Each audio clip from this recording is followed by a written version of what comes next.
"You're embarrassing me," Matthew hissed through clenched teeth, his fingers tightening around his wine glass. The crystal stemware caught the ambient lighting of Le Petit Jardin, one of the most expensive restaurants in Boston, sending prisms dancing across our pristine white tablecloth. His mother, Brooke, sat across from us, her crimson lips curved in a smirk that made my stomach churn. I took a deep breath, steadying myself. After 15 years of marriage, I knew this moment would define everything. "I can't pay for this dinner, Matthew. You know I've been helping my sister with her medical bills. I don't have $3,000 to spare right now." The truth was, I had been quietly building my escape fund, squirreling away money from my job as an interior designer. Leah's cancer treatments were real, yes, but they weren't consuming all my resources as I'd led Matthew to believe. Each time he demanded I pay for another extravagant dinner or designer suit, I added more to my hidden savings account. "Always excuses," Brooke chimed in, swirling her wine. "Matthew told me you've been quite successful with your little decorating business. Surely you can treat your mother-in-law to one special dinner." Her voice dripped with the same condescension I'd endured for years. I looked around the restaurant, taking in the other diners in their expensive attire, the soft classical music, the perfectly arranged table settings. Everything about this place screamed old money and privilege, Brooke's natural habitat. She had orchestrated this entire evening, knowing exactly what she was doing. I said no. My voice was quiet but firm. The change in Matthew's expression was immediate. His carefully maintained facade of sophistication cracked, revealing the rage beneath. In one fluid motion, he lifted his glass of Cabernet Sauvignon and threw the contents directly in my face. The wine was cold against my skin, staining my cream-colored blouse crimson. Gasps erupted from nearby tables. Brooke's laugh cut through the shocked silence like a knife. "Pay the bill," Matthew demanded, "or this marriage ends right here." I reached up slowly, wiping the wine from my eyes. My hands were steady, surprisingly steady. 15 years of diminishment, of financial manipulation, of walking on eggshells. All of it crystallized in this moment. I could smell the wine on my skin, feel it dripping onto my collar, hear the whispers from other diners. But instead of shame, I felt something else rising within me. Clarity. I stood up, my chair scraping against the hardwood floor. "You're right about one thing, Matthew. This ends here." I reached into my purse and pulled out my phone. With deliberate movements, I opened my camera app and took a photo of my wine-soaked appearance. Then I started recording. "What do you think you're doing?" Matthew sputtered, reaching for my phone. I stepped back, keeping the camera trained on him. "Creating evidence," I replied, my voice stronger than I'd ever heard it. "Would you like to throw something else at me? Perhaps explain to everyone here why you think it's acceptable to assault your wife when she refuses to pay for your mother's extravagant demands?" Brooke's smirk vanished. "You ungrateful little—" "Mrs. Harrison," a new voice interrupted. The restaurant's manager had appeared at our table, his expression grave. "I'm going to have to ask you and your son to leave immediately." "Ma'am?" He turned to me. "Would you like us to call the police?" Matthew stood up so quickly his chair toppled backward. "You wouldn't dare." I kept recording. "Try me." What happened next would change everything, not just for me, but for the dozens of witnesses in that restaurant, for the legal system that would soon become involved, and for the women who would later tell me my story gave them courage. But in that moment, all I knew was that I had finally found my voice. The wine was still dripping down my neck when I made the call that would start my new life. But first, I had one more thing to say to the man who thought he could break me with a glass of wine and 15 years of control. "You know what the funny thing is, Matthew? I've already paid for this dinner. I've been paying for everything for 15 years. My dignity, my freedom, my sense of self. But not anymore. Check your joint account tomorrow. I think you'll find it makes for some interesting reading." The look on his face told me he finally understood. I wasn't just ending our marriage. I was taking back my life. The police officer's name was Andrea Taylor, and she had kind eyes that didn't match her stern expression. We sat in a quiet corner of the precinct as she reviewed my statement, the wine on my blouse now dried to a dull burgundy stain. "Mrs. Harrison." "Rebecca," I corrected her. Just Rebecca Porter. I'm going back to my maiden name. She nodded, making a note. Rebecca, you mentioned this isn't the first incident? My hands tightened around the paper cup of lukewarm coffee they'd given me. Through the precinct windows, I could see dawn breaking over Boston, painting the sky in shades of pink and gold. I hadn't slept, but I felt more awake than I had in years. The wine throwing? That was new, I said. Matthew always preferred less visible methods. Financial control, emotional manipulation, isolation. Did you know I haven't seen my best friend Claire in 3 years? He convinced me she was jealous of our marriage, trying to sabotage it. I believed him. I took a sip of coffee, grimacing at the bitter taste. But the real masterpiece was how he handled money. Every time my design business succeeded, he found ways to drain my accounts. Emergency investments, family obligations, guilt trips about not contributing enough to our future. Meanwhile, his mother orchestrated expensive dinners and vacations that I was expected to fund, while they both reminded me how lucky I was to be part of their world. Officer Taylor's pen moved steadily across her notepad. And last night, you mentioned something about a joint account? A small smile crossed my face. Ah, yes. That was my insurance policy. You see, 2 years ago, I started documenting everything. Every transaction, every manipulation, every incident. I opened a separate account and began moving small amounts of money. Nothing that would trigger suspicion, just enough to build a safety net. I also kept records of how Matthew used our joint account for personal expenses while claiming business deductions. The IRS would be very interested in those records. That's why you were recording at the restaurant? Partly, but mostly because I knew what would happen when Matthew checked the joint account this morning. Last night, while he was busy trying to intimidate me at the restaurant, my lawyer was executing the paperwork I'd prepared months ago. Every questionable transaction, every tax discrepancy, every piece of evidence, it's all been submitted to the relevant authorities. The officer leaned back, studying me. You've been planning this for a long time. 2 years, 3 months, and 12 days. I set down the coffee cup. That's how long it took me to realize that the shame I felt wasn't mine to carry. It belonged to them. My phone buzzed. Another message from Matthew. I'd received dozens since leaving the restaurant, watching them evolve from threats to pleading to desperate bargaining. I showed Officer Taylor the latest one. Baby, please, we can work this out. I'll get help. Don't destroy everything we've built. What we built, I said quietly, was a prison. It just had very expensive walls. A knock on the door interrupted us. Another officer entered, his expression serious. Ms. Porter, we have some visitors who'd like to speak with you. One is Brooke Harrison's lawyer. The other, he hesitated, says she's your sister-in-law, Catherine Harrison, Matthew's sister. My heart skipped a beat. Catherine, or Kate, as she preferred, was Matthew's younger sister, the black sheep of the Harrison family. She'd been cut off financially 5 years ago after refusing to participate in what she called their toxic dynasty. I hadn't spoken to her since, another relationship Matthew had managed to sever. Kate's here?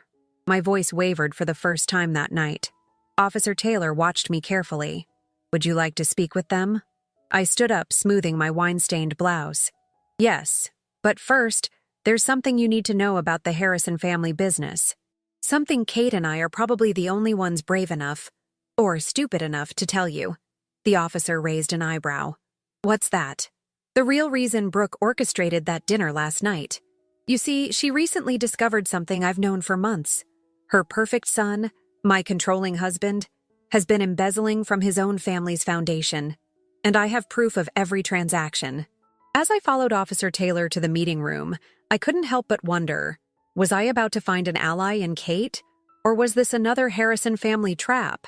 What I did know was that the next few minutes would determine not just my future, but potentially the fate of everyone who had ever been caught in the Harrison family's web of manipulation and deceit. I straightened my shoulders and took a deep breath. Whatever was waiting for me behind that door, I was finally ready to face it. After all, I'd already survived their worst, or so I thought. But what Kate was about to tell me would change everything I thought I knew about the past 15 years of my life. Kate looked exactly as I remembered her.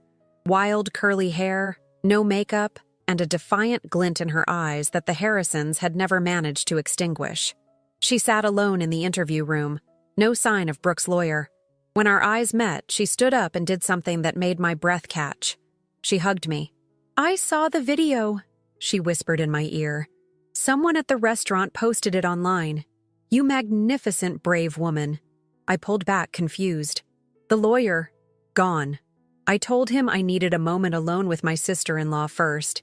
He's probably calling Brooke right now, warning her that the black sheep has returned." Kate's smile was sharp. "We don't have much time." We sat down at the table, and Kate pulled out a worn leather notebook. "Remember when I was cut off from the family? Everyone thought it was because I refused to join the family business, to be another puppet in Brooke's show. That was part of it, but not the whole truth." She opened the notebook, revealing pages of handwritten notes and what looked like financial records. "I found something 5 years ago. Something that made Brooke destroy my reputation, and Matthew chose his side. It's about your design business, Rebecca, and about several other small businesses owned by Harrison family spouses over the past 20 years.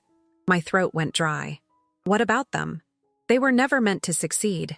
In fact, their failure was the point. Kate's voice was gentle, but her words hit like physical blows. "Brooke and Matthew, they've been running this scheme for years. They find successful, independent women, bring them into the family through marriage, and then systematically drain their businesses and personal assets.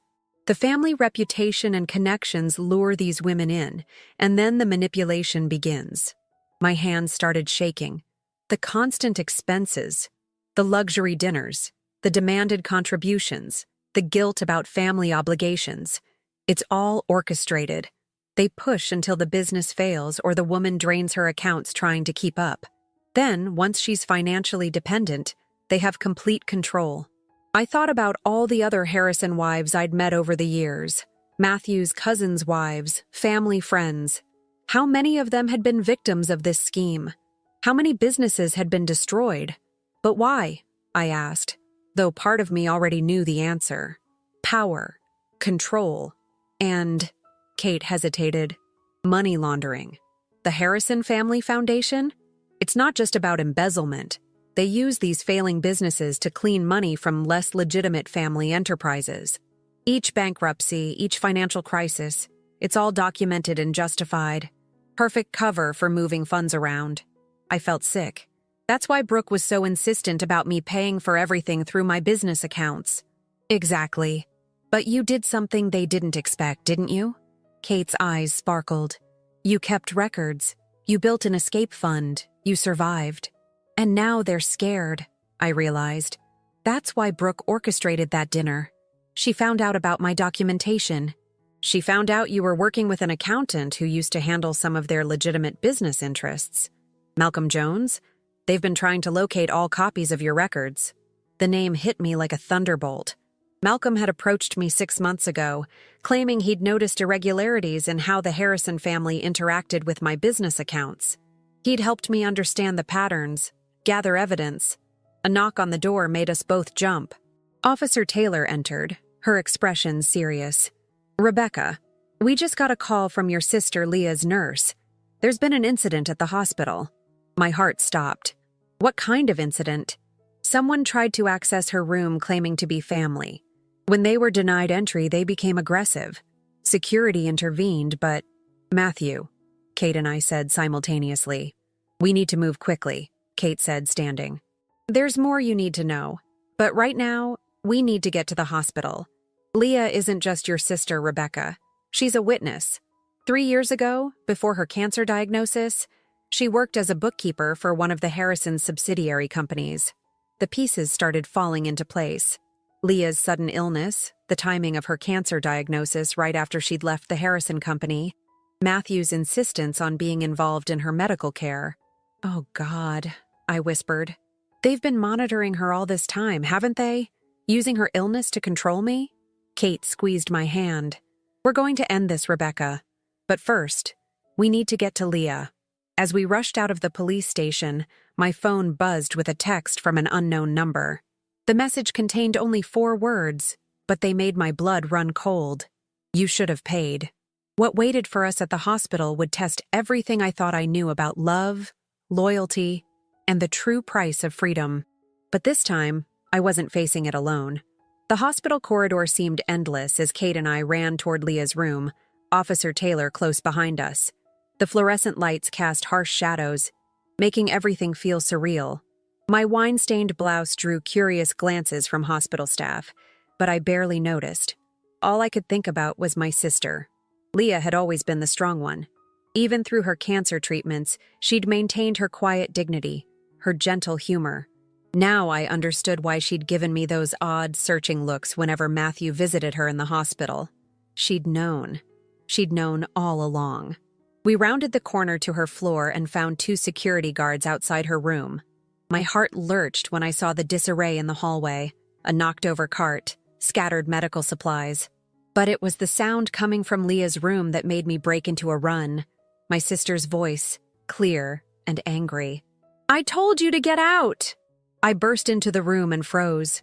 Leah was sitting up in her hospital bed, thin but alert, her headscarf slightly askew. Brooke Harrison stood at the foot of her bed, immaculate in designer clothes that probably cost more than Leah's monthly medical bills. But it was the third person in the room that made my blood run cold. Malcolm Jones, the accountant who'd helped me gather evidence against the Harrisons. He stood beside Brooke, looking nothing like the sympathetic ally who'd guided me through documenting the family's financial abuse. His expression was cold, professional. "Rebecca," Brooke's voice dripped honey-coated venom. "How good of you to join us. We were just having a lovely chat with your sister about old times, about loyalty, about family secrets." Leah's eyes met mine, and I saw a lifetime of unspoken words pass between us. "They tried to buy my silence," she said quietly. "Again. The first time was 3 years ago, wasn't it?" I moved to my sister's side, taking her hand. "It was cold. Right before your diagnosis." Malcolm cleared his throat. "Ms. Porter, perhaps we could discuss this privately. There's been a misunderstanding about certain documents." "You mean the documents you helped me collect?" I cut him off. "Tell me, Malcolm, was that Brooke's idea? Get close to me, pretend to help me build a case, all while reporting back to the family? Figure out exactly what evidence I had?" "It's more complicated than that," he started. But Kate's laugh from the doorway cut him off. "Is it, Malcolm? Because it seems pretty simple to me." She walked in, Officer Taylor beside her. "You help the family identify threats, then help neutralize them. How many other wives have you done this to? How many other businesses have you helped destroy?" Brooke's composure cracked, just slightly. "Catherine, still playing detective, I see. Did you tell Rebecca why you really started investigating the family? About your own failed business ventures? You mean the business you and Matthew sabotaged?" Kate's voice was steady. "The one you destroyed because I wouldn't play along with your schemes?" "Yes, Brooke. I told her everything." Leah's hand tightened around mine. "Becca," she whispered. "The notebook, in my bedside drawer." I reached over and pulled open the drawer. Inside was a worn leather journal, similar to Kate's, but older, more worn. Brooke took a step forward, but Officer Taylor moved to block her path. 3 years ago," Leah said, her voice gaining strength, "I found irregularities in the books. Not just in the company I worked for, but patterns across multiple Harrison businesses. I started keeping records." She nodded at the journal. "Then I started getting sick. At first, just small things. Dizzy spells, fatigue. When I finally got diagnosed." "Are you suggesting—" Brooke's voice was dangerous. "I'm not suggesting anything." Leah met her gaze steadily. "I'm stating facts. I kept copies of everything I found. The original records are safe with my lawyer, sealed with instructions to be opened if anything happens to me." "Did you really think I wouldn't protect myself? Protect my sister?" Malcolm moved toward the door, but Officer Taylor stepped into his path. "Going somewhere?" What happened next seemed to unfold in slow motion. Brooke reached into her designer handbag. Kate shouted a warning. I threw myself in front of Leah's bed, but it wasn't a weapon Brooke pulled out. It was a phone. "Matthew," she spoke into it, her voice ice cold. "It's time for Plan B." The hospital room's lights flickered, then went out completely. In the sudden darkness, I heard Leah gasp, Kate curse, and the sound of running footsteps in the hallway. When the emergency lights came on seconds later, Brooke and Malcolm were gone, but they'd left something behind. Leah's medical chart with a new page added to the front. What was written there would change everything we thought we knew about my sister's illness, the Harrison family's reach, and just how far they'd go to protect their secrets. I picked up the chart with trembling hands, and as I read, I finally understood why Matthew had been so insistent on controlling Leah's medical care. The truth was far worse than anything we'd imagined. The emergency lights cast an eerie glow over Leah's medical chart as I read, my hands shaking. Dr. Emily Jones, no relation to Malcolm, thank God, stood beside me, her expression growing darker with each page we reviewed. These treatment protocols, she said, pointing to a series of entries, they're not standard for your type of lymphoma, Leah. In fact, she flipped through more pages, her frown deepening. Some of these medications shouldn't have been prescribed together at all. The combination would have...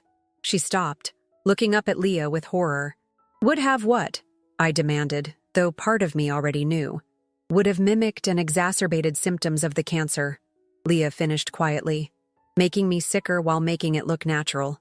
Matthew insisted on using their family doctor for my prescriptions, said it was all covered by their private insurance. She laughed bitterly. I knew something was wrong when I started getting worse after each new medication, but by then I was too weak to fight it. Kate was examining the new page Brooke had left. Look at this. It's a liability waiver, backdated 3 years, with Leah's forged signature. They were covering their tracks, creating a paper trail to protect themselves in case anyone started asking questions. Officer Taylor took photos of every page while speaking quietly into her radio. 2 more officers had arrived and were taking statements from the hospital security guards about Brooke and Malcolm's exit. Your original doctor? Dr. Jones said suddenly, before the Harrison family doctor took over. Do you remember their name? Leah closed her eyes, thinking. Dr. Patel. Anjali Patel. She seemed concerned when I told her I was switching doctors, tried to warn me about something, but Matthew was there and... She looked at me. That was right after you married him, Becca. I didn't want to cause problems for you. My throat tightened. While I'd been trapped in Matthew's web of financial manipulation, my own sister had been slowly poisoned, and I'd been too blind to see it. The generous offer to cover her medical expenses, his insistence on being involved in her care, the way he'd isolated both of us from our other friends and family, it had all been part of their plan. We need to find Dr. Patel, Kate said firmly. She might have records from before the Harrison doctor took over, something to show Leah's original condition. Already on it, Officer Taylor replied, typing on her phone. And we've got officers looking for Brooke and Malcolm. The hospital security cameras caught them leaving in a black SUV, heading east. They'll be going to the lake house, I said suddenly. Everyone turned to look at me. The Harrison family lake house in Vermont. It's where they keep their most sensitive documents. Matthew told me once when he'd had too much to drink, said his father taught him that every family needs a vault. Leah started to speak, but suddenly began coughing violently. Dr. Jones rushed to check her vital signs while I held my sister's hand, feeling more helpless than ever. Your numbers are dangerously low, Dr. Jones said after examining Leah. We need to start counteracting these medications immediately. I'm ordering new blood work and calling in a specialist. I have copies, Leah gasped between coughs, of everything, not just the financial records, the original medical reports. She squeezed my hand. In the painting. What painting? Kate asked. The one I gave Becca for her wedding. The lighthouse. Leah's voice was getting weaker. My mind raced back 15 years to my wedding day. Leah had given us a painting of a lighthouse at dawn, one she'd done herself. Matthew had hated it, called it amateurish, but I'd insisted on keeping it. It had hung in my home office ever since, a reminder of my sister's creative spirit. It's hanging in my office, I said, but Matthew is probably at the house by now. Then we need to get there first, Kate declared. Those records could prove everything. The financial fraud, the medical manipulation, all of it. Leah grabbed my arm with surprising strength. Be careful, she whispered. There's something else hidden in that painting. Something I never told anyone. About the day their father really died. A new text lit up my phone. A message from Matthew, with a photo attached. My heart stopped when I opened it. It was a picture of my home office, the wall where Leah's lighthouse painting hung, or used to hang. The photo showed an empty wall, with only a nail remaining. Below it, Matthew had written, "Did you really think I didn't know? Come alone to the lake house. Time to finish this." Dr. Jones's voice seemed to come from far away as she announced Leah's test results. What she said next would force me to make an impossible choice: pursue Matthew and the evidence that could bring down the Harrison family, or stay with my sister through what might be her final hours. But Leah made the choice for me. What she said next would change everything, and finally reveal the true reason the Harrisons had worked so hard to silence her. Leah's heart monitor beeped steadily as she gripped my hand. Dr. Jones had just administered a new treatment to counteract the harmful medications, but my sister's determination seemed to give her renewed strength. Their father, Richard Harrison, Leah's voice was quiet but clear, didn't die of a heart attack like everyone thinks. I was there that day at the family company. I was working late, going through some files Richard had specifically requested I audit. Kate moved closer, her face pale. "I always thought there was something odd about Dad's death. He found something," Leah continued. "Something big.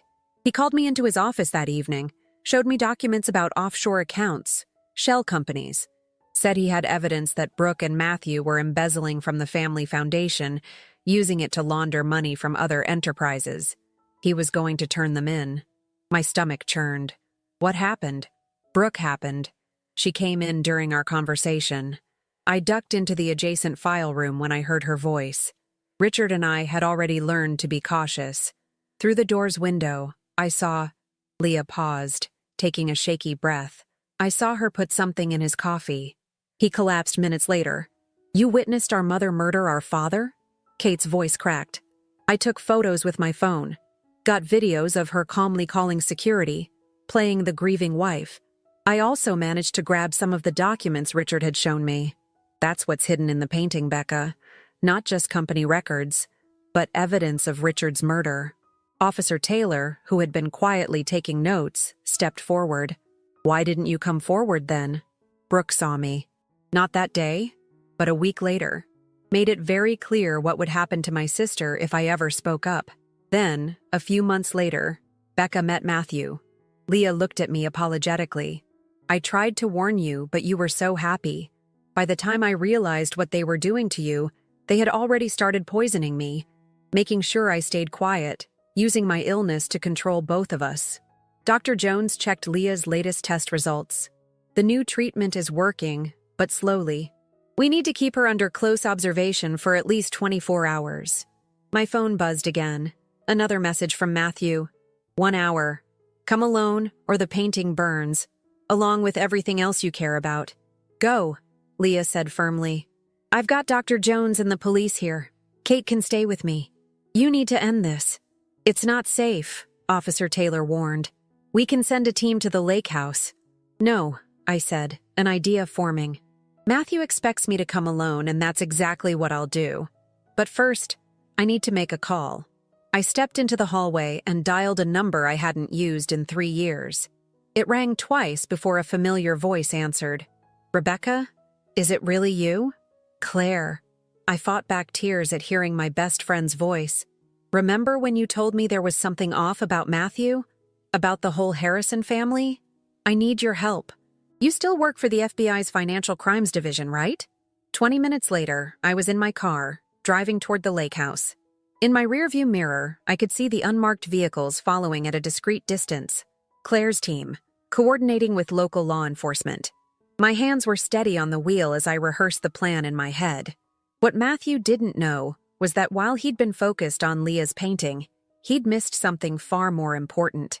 Something I'd discovered the night before, when I'd finally gathered the courage to open the locked drawer in Brooke's antique desk at their main house. The contents of that drawer explained everything. Why they'd chosen me, why they'd targeted other successful women over the years, and most importantly, where all the money had really gone. The lake house came into view, its imposing silhouette dark against the setting sun. Matthew's car was parked out front, along with Brooke's SUV. Through the large windows, I could see movement inside. They were waiting for me. I parked and took a deep breath, checking my phone one last time. A message from Kate. Leah's stabilizing. We found Dr. Patel. She's on her way to the hospital with her original records. Go get them, sis. As I walked toward the house, I felt strangely calm. Matthew thought he was drawing me into a trap, but he'd forgotten something crucial about me. Something that Brooke, in all her careful planning, had overlooked. Before I was Matthew's wife, before I was a victim of their schemes, I was Leah Porter's sister, and she hadn't been the only one keeping secrets all these years. I raised my hand to knock, the setting sun casting my shadow long across the porch. What waited for me inside would either be my undoing or my redemption. But first, I had a story to tell Matthew about another hidden painting, one that Brooke never knew existed, but would bring her entire empire crashing down. The lake house door opened before I could knock. Matthew stood there, his usual polished appearance slightly disheveled, his eyes wild. The familiar scent of expensive scotch wafted from him, his father's brand. How fitting. Where is it? I asked calmly, stepping inside. Your sister's amateur painting? He gestured to the living room, where the lighthouse piece leaned against the stone fireplace. Brooke sat in her favorite armchair, looking like she was presiding over a board meeting rather than a hostage situation. Malcolm Jones paced near the windows, checking his phone nervously. Amateur? I allowed myself a small smile. That's what you always said. Never even bothered to look closely at it, did you? Too focused on belittling anything that came from my family. Enough games, Brooke snapped. We know Leah hid documents inside it. Hand over any copies you've made, and we can discuss a mutually beneficial resolution. I walked over to the painting, studying it in the fading light. You know what I always loved about Leah's art? Her attention to detail, the way she layered things. Like this lighthouse. Did you ever notice it's not just one building? There's another structure reflected in the water, but it's slightly different. Almost like what? Matthew demanded. Like she painted two different versions of the truth. The one above the water that everyone sees, and the one below, hidden but still there. I turned to face them. Kind of like your family, isn't it? Brooke stood, her patience visibly thinning. If you think... Richard saw it too, didn't he? I cut her off. The hidden truth. That's why you killed him. The room went deadly silent. Malcolm stopped pacing. Leah told you. Brooke's voice was ice. Well, that was a mistake she won't live to regret. Did you really think we'd let her recover? Those new treatments she's receiving? Let's just say we have friends in many places. My heart clenched, but I kept my expression neutral. Actually, she didn't have to tell me anything. I already knew. You see, Richard Harrison wasn't just consulting with Leah that day. He was building a case, gathering allies, and one of those allies was my father. Matthew took a step forward. What are you talking about? Your father died in a car accident 12 years ago. Did he? I pulled out my phone and opened a photo. This was taken the day before Richard died. Security footage from a cafe in Burlington.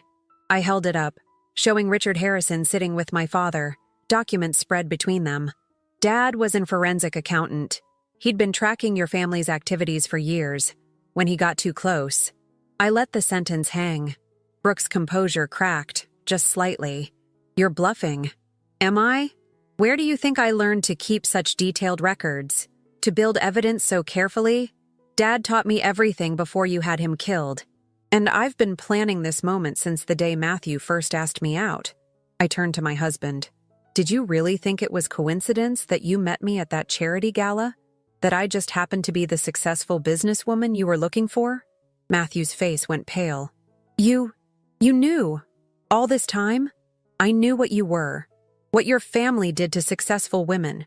How you trapped them, drained them, destroyed them. Leah wasn't just helping me gather evidence these past few years. She was helping me finish Dad's work. I walked to Brooke's chair and reached behind it, feeling for the hidden latch Dad had told me about years ago, the one Richard had shown him. A small panel in the wall clicked open. Richard didn't just keep evidence at the office, I said quietly. He kept his most damaging files right here, in his wife's favorite room, behind her favorite chair. watching her every day, waiting for the right moment. When he died, Dad took over. When they killed Dad, I stepped in. And now, suddenly, lights flooded the house from outside. Sirens wailed. Claire's voice came through a megaphone. FBI, the house is surrounded. Malcolm bolted for the door but was met by agents rushing in. Matthew lunged for the painting, but I was faster. I grabbed it and swung it hard, connecting with his jaw. He sprawled backwards, stunned more by the betrayal than the blow. Brooke remained seated, her face a mask of cold fury. "You won't win," she said softly. "You have no idea how far our influence reaches." I pulled out a final photo from my pocket and placed it in her lap. Her hands trembled as she recognized it. Richard and my father. But there was a third person in the photo. A young woman with wild, curly hair. "Kate," Brooke whispered. "Your own daughter." I nodded. "She didn't just start investigating 5 years ago. She's been part of this since the beginning. Everything she did, getting cut off from the family, starting her own business and letting you destroy it, it was all to make you feel safe, to keep you from looking too closely at her real work." As the FBI agents moved in with handcuffs, I picked up Leah's painting. By the way, there aren't any documents hidden in here. Leah's art was always just art. Beautiful, honest, real. Everything your family couldn't understand or control. But what happened next would prove that even I hadn't uncovered all the Harrison family secrets. Brooke's last words to me before they took her away would lead to one final revelation. One that would change not just my life, but the lives of every woman the Harrisons had ever victimized. As the FBI agents led Brooke toward the door, she stopped and turned to me. Her perfectly manicured hands were cuffed in front of her, but she maintained her regal posture. For a moment, I saw something in her eyes I'd never seen before. Respect. "You know," she said quietly, "you remind me of someone. A woman I used to be, before I made my choice." "What choice was that?" I asked, though part of me didn't want to know. "To become the predator instead of the prey." Brooke's smile was bitter. 30 years ago, I was you. A successful interior designer with my own business. Then I met Richard Harrison's father, Charles. He did to me exactly what we've done to others. Destroyed my business, isolated me, trapped me. Matthew, being handcuffed nearby, jerked his head up. "Mother?" But instead of fighting back, Brooke continued, ignoring her son, "I learned, I watched. And when Charles died, not accidentally, I assure you, I decided to turn his weapon against others. Richard never knew. He thought he'd married a society woman, never realizing I was recreating his father's scheme, making it more sophisticated, more profitable. The revelation hit me like a physical blow. You were the first victim. I was the last victim," she corrected, "and the first perpetrator. Every woman we targeted, every business we destroyed, I chose them because they were like me, strong, independent, capable. I couldn't stand to see them succeed where I had failed." Claire stepped forward, her FBI badge gleaming. "Mrs. Harrison, I suggest you save your confessions for your formal statement." But Brooke wasn't finished. "Check the foundations," she said, her eyes locked on mine. "Not the family foundation, the actual foundations. The lake house, the main house, all the properties. Charles taught Richard about keeping vaults, yes, but I taught Richard about keeping secrets, about building them into the very walls of our empire." A young FBI agent approached with a tablet. "Ma'am, we're finding something unusual in the thermal scans of the buildings. The basement here shows multiple hidden rooms." "Hidden rooms?" Matthew looked bewildered. "That's impossible. I know every inch of these houses." "Do you?" Brooke laughed softly. "You never questioned why we always used the same construction company for every renovation? Why certain areas were off limits during work? Richard thought he was so clever with his evidence, never realizing I had my own collection growing right under his feet. 30 years of secrets buried in concrete and steel. I thought about all the Harrison properties I'd helped redesign over the years, always working around structural limitations that Brooke had insisted couldn't be changed. "What's in those rooms?" "Everything," she said simply. "Every scheme, every victim, every crime. Not just ours, but going back to Charles's time. I kept it all. Insurance," I told myself. But really, she glanced at Matthew, something like regret crossing her face. Really, I think I was waiting. Waiting for what? Claire asked. For someone strong enough to end it. To do what I couldn't. Brooke straightened her shoulders. In my study at the main house behind the Monet, there's a safe. The combination is the date Charles died. Inside, you'll find a letter, written the day I realized I was pregnant with Matthew. Read it. You'll understand why it had to be you, Rebecca. As they led Brooke away, I turned to Claire. We need to get to that safe before anyone else does. The drive to the main Harrison house was a blur. The FBI team worked quickly, locating and opening the safe. Inside was a single envelope, yellowed with age, addressed simply, "To the one who ends it." What I read in that letter would reshape everything I thought I knew about Brooke, about the cycle of abuse and power, and about the true cost of revenge. But more importantly, it would show me the way forward. Not just for me, but for every woman the Harrisons had ever hurt. Because Brooke hadn't just been keeping evidence of crimes. She'd been keeping something far more valuable, the means to make everything right. The letter trembled in my hands as I read it in Brooke's study, Claire and Kate beside me. The paper was fragile with age, but the words were clear, written in a shakier version of Brooke's precise handwriting. To the woman who finally stops me. If you're reading this, you've done what I couldn't. You've chosen justice over power, healing over revenge. I write this sitting in my newly renovated study, feeling my unborn son move inside me, wondering what kind of mother I'll become. What kind of monster I already am. In the hidden rooms beneath every Harrison property, you'll find more than evidence. You'll find bank accounts, property deeds, and trust funds, a fortune built on broken dreams. Charles Harrison didn't just destroy businesses, he stole them, piece by piece, rebuilding his empire with the fragments of women's lives. I followed his template, perfected it, and in doing so, became something worse than my abuser. But I did something else too. Something neither Charles nor Richard ever discovered. For every business we destroyed, every woman we broke, I kept a separate set of records. Real records, showing the true value of what was stolen. And I did more than document. I duplicated. Every property deed, every account, every asset. I created shadow versions, all legally binding, all hidden away.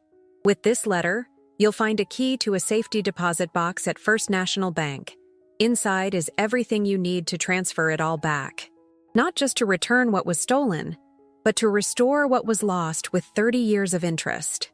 I tell myself I kept these records as insurance, but the truth is simpler and harder to face. I kept them because some part of me, the part that died the day I chose power over justice, wanted someone to find them, wanted someone to be stronger than I was. You're reading this because you were that someone. Because you did what I couldn't. You fought back. You didn't let the abuse turn you into an abuser. You kept your humanity. Use it wisely. Use it better than I did. Brooke Harrison, April 15th, 1990.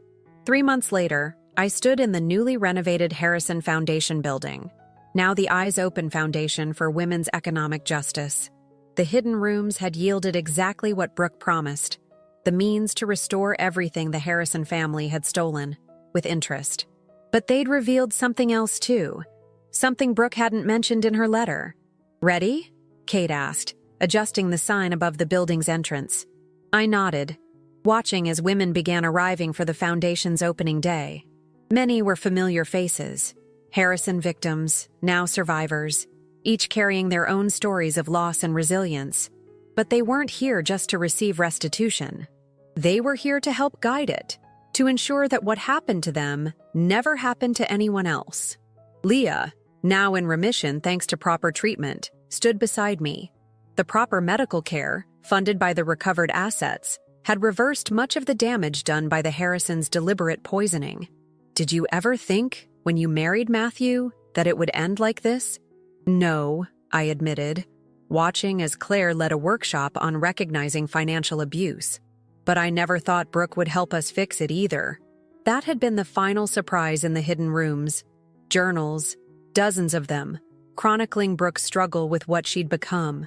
The last entry, written the night before the restaurant confrontation, read simply, I see myself in Rebecca, but I see who I could have been, who I should have been. Perhaps it's not too late for one last choice. Matthew and Brooke both took plea deals, providing evidence that helped prosecute others involved in their schemes. Malcolm Jones turned state's witness. The Harrison empire crumbled, but something better rose from its ashes. Inside my office, once Brooke's study, Leah's lighthouse painting hung proudly. I understood now why she'd painted that double image, the truth above, reflecting a deeper truth below. Just like Brooke's final act had reflected her original self, the woman she'd been before fear and rage twisted her into something else. My phone buzzed, a text from Kate. Another one just came forward. A victim from Charles's time. She's ready to tell her story. I looked out my window at the women gathering below, each carrying their own light out of darkness. Brooke's final gift hadn't just been the means to restore what was stolen. It had been the chance to break a cycle of abuse that had spanned generations. "Coming," I texted back. Before leaving my office, I glanced one last time at the lighthouse painting. The sun in Leah's image was both rising and setting, depending on how you looked at it. An ending and a beginning, all at once. Just like that night in the restaurant, when a glass of wine meant to shame me had instead set me free. Sometimes the worst moments in our lives become doorways to our greatest purpose. Sometimes the deepest wounds can, when healed, become wellsprings of strength for others. And sometimes, even in the darkest stories, we find an unexpected light, not just to guide us home, but to help others find their way too.